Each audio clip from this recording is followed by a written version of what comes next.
Back here at home, the story of one blended family's tragedy continues to unfold.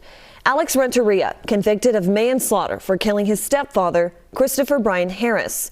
He was sentenced to 4 to 10 years in prison as part of a plea deal. Now the victim's biological children have filed a claim against their stepmom, Brittany Harris. 8 News Now reporter Jessamine Wolk joins us live in the newsroom with the latest tonight. Jessamine.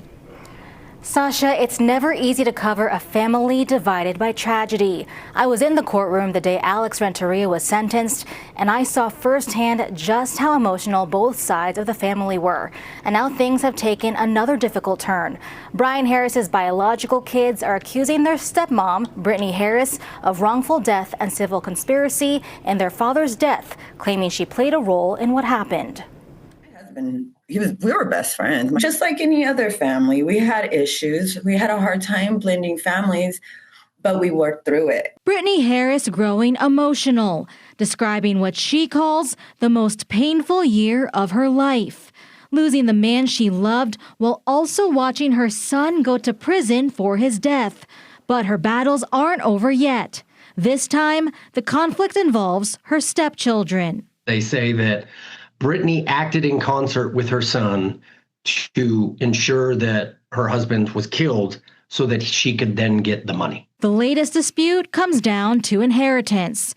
According to Harris's attorney, Dan Kiefer, specifically 25% of Christopher Brian Harris's life insurance. And I don't envy their position. Obviously, it's very tough to be in a position where your father has been killed, but they're litigating their grief, and the law doesn't allow that. The children's claim reads in part, quote, "The marriage became extremely volatile, and Christopher and his children were subjected to physical and verbal abuse and violence by Brittany and Alex."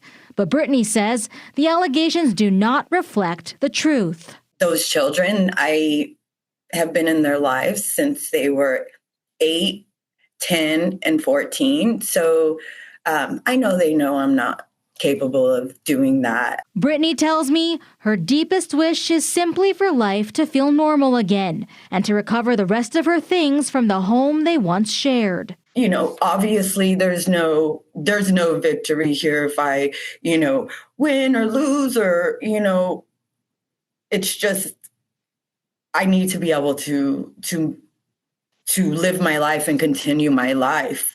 And the only thing that I was left with was with the clothes on my back.